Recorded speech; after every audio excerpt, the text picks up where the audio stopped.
Want to delete local cache in Rise of Castle but don't know how? Hi everyone, welcome back to Make Gaming Easy. In this video, I'll show you some quick and easy steps on how to clear local cache in Rise of Castles.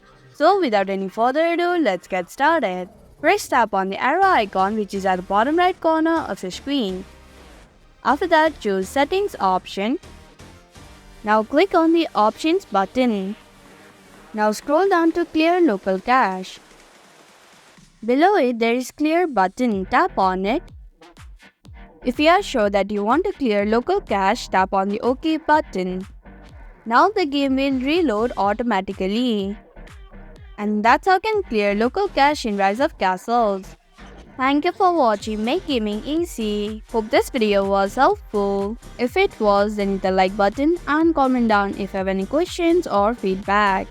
Also, if you're new to our channel, subscribe and hit the bell icon so that you don't miss upcoming videos.